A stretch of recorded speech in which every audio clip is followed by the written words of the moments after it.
Hi എല്ലാവർക്കും നമസ്കാരം. നമ്മൾ ക്രൈം അല്ലെങ്കിൽ കുറ്റകൃത്യം എന്നൊക്കെ കേൾക്കുമ്പോൾ എന്താദ്യം ഓർമ്മ വരുന്നത്? മിക്കവാറും പോലീസ്, അറസ്റ്റ്, കോടതി, ശിക്ഷ ഇതൊക്കെയായിരിക്കും അല്ലേ? പക്ഷെ ഒന്ന് ആലോചിച്ചു നോക്കിക്കേ, ഒരു കുറ്റകൃത്യം നടന്നു കഴിഞ്ഞിട്ട് ഓടിച്ചെല്ലുന്നതിനു പകരം അത് സംഭവിക്കുന്നത് തന്നെ അങ്ങ് തടയാൻ പറ്റിയാലോ? അതെ, ഇന്ന് നമ്മൾ സംസാരിക്കാൻ പോകുന്നത് ശിക്ഷയെക്കുറിച്ചല്ല, മറിച്ച് മുൻകരുതലിനെക്കുറിച്ചാണ്. കള്ളനും പോലീസും കളിക്കപ്പുറമുള്ള ചില കാര്യങ്ങൾ. അപ്പോ ചോദ്യം ഇതാണ്: എങ്ങനെയാണ് ഒരു കുറ്റകൃത്യം തടയാൻ പറ്റുന്നത്? പോലീസിനെ വിളിക്കുന്നതിനു മുമ്പ്, ഒരു നിയമം വരുന്നതിനു മുമ്പ്? അതെ, അത് സംഭവിക്കുന്നതിന് മുൻപ് തന്നെ. കേൾക്കുമ്പോൾ വളരെ സിമ്പിളായി തോന്നാം, അല്ലേ? പക്ഷെ ഈ ഒരൊറ്റ ആശയം, അതാണ് കുറ്റകൃത്യങ്ങളെക്കുറിച്ചുള്ള നമ്മുടെ കാഴ്ചപ്പാട് മൊത്തത്തിൽ മാറ്റിമറിക്കുന്നത്. നമ്മൾ റിയാക്ട് ചെയ്യുന്നതിൽ നിന്ന് പ്രിവെന്റ് ചെയ്യുന്നതിലേക്ക് മാറുകയാണ്, ശിക്ഷയിൽ നിന്ന് മുൻകരുതലിലേക്ക്. അതാണ് ഈ പ്രിവെൻഷന്റെ പവർ. ഓക്കെ, അപ്പൊ ഈ ആശയം ശരിക്കും മനസ്സിലാക്കാം. നമ്മളൊരു 5 കാര്യങ്ങളിലൂടെ ഒന്ന് പെട്ടെന്ന് പോകും. ആദ്യം, എന്താണ് ഈ ബിഗ് ഐഡിയ എന്ന് നോക്കാം. പിന്നെ ഒരു ക്രൈം യഥാർത്ഥത്തിൽ എങ്ങനെയാണ് സംഭവിക്കുന്നത്, അത് തടയാനുള്ള 3 വഴികൾ ഏതൊക്കെയാണ്, പിന്നെ ഇതിനെ ഒരു പബ്ലിക് ഹെൽത്ത് പ്രശ്നം പോലെ എങ്ങനെ കാണാം, അവസാനം ഇതെല്ലാം എങ്ങനെ വർക്കൗട്ട് ആക്കാം എന്നും നോക്കാം. അപ്പോ നമുക്ക് ആദ്യത്തെ ഭാഗത്തേക്ക് കടക്കാം. ഈ ക്രൈം പ്രിവെൻഷൻ അഥവാ കുറ്റകൃത്യ പ്രതിരോധം എന്നൊക്കെ കേൾക്കുമ്പോൾ എന്തോ വലിയ സംഭവമാണെന്ന് തോന്നാം. പക്ഷെ സംഭവം സിമ്പിളാണ്. എന്നാണെന്ന് നോക്കാം.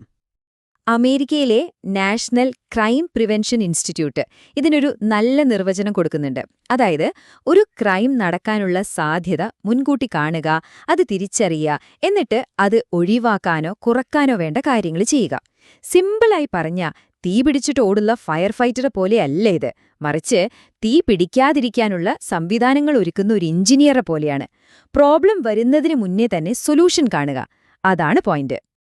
രസകരമായ കാര്യം എന്താണെന്ന് വെച്ചാൽ, ഇത് പുതിയൊരു ഐഡിയയല്ല. മോഡേൺ പോലീസിംഗിന്റെ പിതാവേ എന്നറിയപ്പെടുന്ന സർ റോബർട്ട് പീൽ പണ്ടേ പറഞ്ഞിട്ടുണ്ട്, പോലീസിന്റെ പ്രധാന ജോലി കുറ്റകൃത്യം തടയുക എന്നതാണ്. നമ്മളിപ്പോൾ പോലീസിനെ കാണുന്നത് ക്രൈം നടന്നതിന് ശേഷം വരുന്നവരായിട്ടാണ്, അല്ലേ? പക്ഷെ അവരുടെ യഥാർത്ഥ അടിസ്ഥാന ദൗത്യം തന്നെ അത് തടയുക എന്നതായിരുന്നു. തുടക്കം മുതലേ ലക്ഷ്യം പ്രതിരോധമായിരുന്നു, പ്രതികരണമല്ല. ഒരു കുറ്റകൃത്യം എങ്ങനെ തടയാമെന്ന് മനസ്സിലാക്കാൻ അതെങ്ങനെയാണ് ഉണ്ടാകുന്നത് എന്ന് നമ്മൾ ആദ്യം അറിയണം, അല്ലേ? ഒരു ഡിഷ് ഉണ്ടാക്കുന്ന പോലെ ഒരു ക്രൈം നടക്കാനും ചില ചേരുവകൾ വേണം. എന്തൊക്കെയാണ് ചേരുവകൾ? നമുക്ക് നോക്കാം. അപ്പോൾ റുട്ടീൻ ആക്ടിവിറ്റീസ് തിയറി പറയുന്നത്, ഒരു ക്രൈം നടക്കണമെങ്കിൽ 3 കാര്യങ്ങൾ ഒരേ സമയം ഒരിടത്ത് ഒരുമിച്ച് വരണമെന്നാണ്. ഇതൊരു റെസിപ്പി പോലെയാണ്. ഒന്നാമത്തെ ഇൻഗ്രീഡിയന്റ് കുറ്റം ചെയ്യാനൊരു മോട്ടിവേഷനുള്ള ഒരാള്, രണ്ടാമത്തേത് അയാൾക്ക് പറ്റിയൊരു ടാർഗറ്റ്, മൂന്നാമത്തേത് തടയാൻ കഴിവുള്ള ആരും ആ പരിസരത്തില്ലാത്തൊരവസ്ഥ. ഈ 3ഉം കൂടി ചേരുമ്പോഴാണ് ആ കുറ്റകൃത്യത്തിനുള്ള പെർഫെക്റ്റ് അവസരം ഉണ്ടാകുന്നത്. ഇതിലേതെങ്കിലും ഒരെണ്ണം ഇല്ലെങ്കിൽ ആ ക്രൈം നടക്കില്ല. അത്രയുള്ളൂ.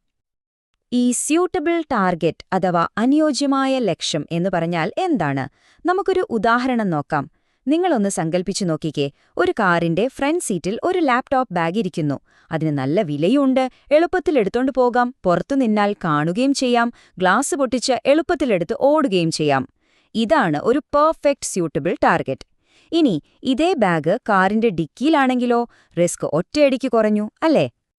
ഇനി മറ്റൊരു പ്രധാനപ്പെട്ട തിയറിയുണ്ട്, ബ്രോക്കൺ വിൻഡോസ് തിയറി. ഇതിന്റെ ഐഡിയ ഇതാണ്: ഒരു സ്ഥലത്ത് പൊട്ടിയ ജനൽച്ചില്ലുകൾ, ചുവരിലെ ഗ്രാഫിറ്റി, അങ്ങനത്തെ ചെറിയ ചെറിയ കാര്യങ്ങൾ കാണുമ്പോൾ അത് കുറ്റവാളികൾക്ക് ഒരു സിഗ്നൽ കൊടുക്കും. എന്താണ് ആ സിഗ്നൽ? ഈ സ്ഥലത്തിന് ഒരു ഉടമസ്ഥനില്ല, ഇവിടെ ആരും കാര്യമായി ശ്രദ്ധിക്കുന്നില്ല, അതുകൊണ്ട് ഇവിടെ എന്തു ചെയ്താലും ആരും ചോദിക്കാനില്ല. ഈ ചെറിയ പ്രശ്നങ്ങളാണ് ശരിക്കും വലിയ കുറ്റകൃത്യങ്ങൾക്ക് ഒരു തരം ഗ്രീൻ സിഗ്നൽ കൊടുക്കുന്നത്. ഓക്കെ, അപ്പോ തിയറിയൊക്കെ നമ്മൾ കണ്ടു. ഇനി ഇതിന്റെ പ്രാക്ടിക്കൽ സൈഡിലേക്ക് വരാം. ഇതൊക്കെ എങ്ങനെ പ്രവൃത്തിയിൽ കൊണ്ടുവരാം? കുറ്റകൃത്യം തടയാൻ പ്രധാനമായിട്ടും 3 വഴികളുണ്ട്. നമുക്കതൊന്ന് നോക്കാം. അതെ, തിയറിയൊക്കെ കേൾക്കാൻ നല്ല രസമുണ്ട്. പക്ഷെ റിയൽ ലൈഫിൽ ഇതെങ്ങനെ നടപ്പിലാക്കും? അതാണ് അടുത്ത ചോദ്യം. അപ്പോ ഈ കുറ്റകൃത്യം തടയാൻ നമുക്ക് പ്രധാനമായിട്ടും 3 ടൂൾ കിറ്റുകളുണ്ടെന്ന് പറയാം. ഒന്നാമത്തേതും സിറ്റുവേഷണൽ അഥവാ സാഹചര്യപരം. ഇത് അവസരങ്ങൾ ഇല്ലാതാക്കുന്നതിലാണ് ഫോക്കസ് ചെയ്യുന്നത്.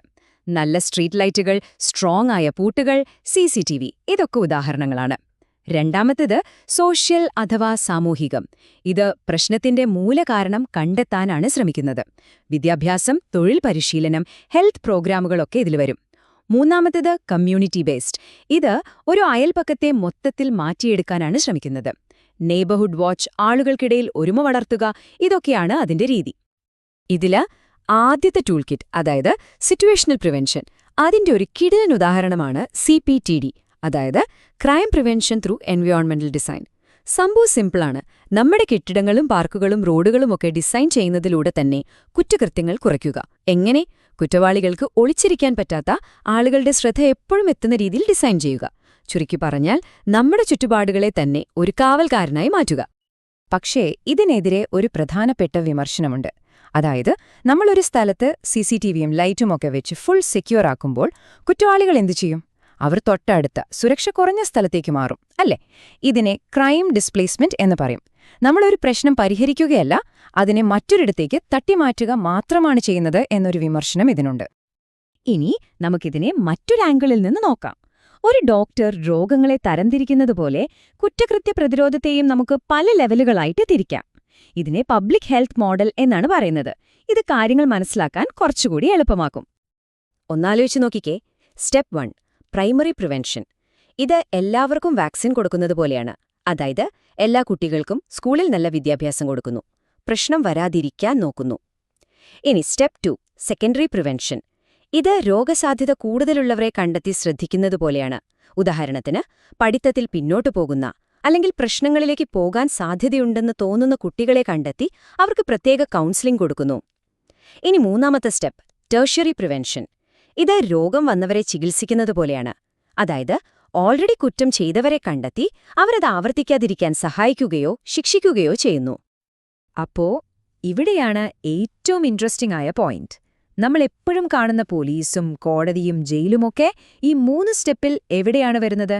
അവരെല്ലാം വരുന്നത് ആ മൂന്നാമത്തെ, അതായത് ടെർഷ്യറി പ്രിവെൻഷനിലാണ്. ഇതിന്റെ അർത്ഥം എന്താണെന്ന് വെച്ചാൽ, നമ്മുടെ ക്രിമിനൽ ജസ്റ്റിസ് സിസ്റ്റം മുഴുവനും കുറ്റകൃത്യം തടയുന്നതിന്റെ അവസാനത്തെ സ്റ്റെപ്പ് മാത്രമാണ്, ആദ്യത്തേതല്ല. ഇത് വളരെ പ്രധാനപ്പെട്ട ഒരു കാര്യമാണ്. ഓക്കെ, അപ്പൊ ഇതെല്ലാം എങ്ങനെ ഒരുമിച്ച് കൊണ്ടുവരാം? ഒരു ക്രൈം പ്രിവെൻഷൻ പ്ലാൻ എങ്ങനെ വിജയകരമാക്കാം? അതിന് ചില അടിസ്ഥാന തത്വങ്ങളുണ്ട്. നമുക്കതുകൂടി ഒന്ന് നോക്കാം. ഒരു നല്ല പ്രിവെൻഷൻ സ്ട്രാറ്റജി ഉണ്ടാക്കണമെങ്കിൽ എന്തൊക്കെ വേണം? യുണൈറ്റഡ് നേഷൻസ് ഇതിന് കുറച്ച് ഗൈഡ് ലൈൻസ് തരുന്നുണ്ട്. 1, അത് അറിവിനെ അടിസ്ഥാനമാക്കിയുള്ളതായിരിക്കണം. വെറും ഊഹങ്ങളല്ല, ഡേറ്റ വെച്ചു വേണം തീരുമാനമെടുക്കാൻ. 2, മനുഷ്യാവകാശങ്ങളെ മാനിക്കണം. ഇത് വളരെ പ്രധാനമാണ്. 3, ജനങ്ങളുടെ പങ്കാളിത്തം ഉറപ്പാക്കണം. 4, ഇതിനാവശ്യമായ ഫണ്ടും ഗവൺമെന്റ് സപ്പോർട്ടും വേണം. 5, ഇത് ഇടയ്ക്ക് വന്നു പോകുന്നൊരു പരിപാടിയാകരുത്, ഗവൺമെന്റിന്റെ ഒരു സ്ഥിരം പോളിസിയുടെ ഭാഗമാകണം. അപ്പോ ശരിക്കും പറഞ്ഞാൽ, നല്ല രീതിയിൽ കുറ്റകൃത്യം തടയുന്നത് നമ്മുടെ ചുറ്റുപാടിനെ സേഫാക്കുക മാത്രമല്ല ചെയ്യുന്നത്. അതിന് ഒരുപാട് ഗുണങ്ങളുണ്ട്. നമ്മുടെ കുട്ടികൾക്ക് കളിക്കാൻ നല്ല പാർക്കുകൾ കിട്ടും, നമ്മുടെ ടാക്സ് പണം ലാഭിക്കാം, ശിക്ഷയ്ക്ക് പകരം സഹായം വേണ്ടവർക്ക് അത് കിട്ടും. ചുരുക്കത്തിൽ ഇത് എല്ലാവരുടെയും ജീവിത നിലവാരം മെച്ചപ്പെടുത്തും. അപ്പോ പോകുന്നതിനു മുൻപ് ഞാൻ നിങ്ങളോടൊരു ചോദ്യം ചോദിക്കട്ടെ. സുരക്ഷ എന്ന് പറയുന്നത് നിയമങ്ങൾ അടിച്ചേൽപ്പിച്ചുണ്ടാക്കേണ്ട ഒന്നാണോ? അതോ നമ്മളെല്ലാവരും ചേർന്ന് ശ്രദ്ധയോടെ ഡിസൈൻ ചെയ്ത് നിർമ്മിക്കേണ്ട ഒന്നാണോ? ഈയൊരു ചോദ്യം നിങ്ങൾക്കായി വിട്ടുകൊണ്ട് ഇന്നത്തെ ഈ വിശകലനം ഇവിടെ നിർത്തുന്നു. നന്ദി.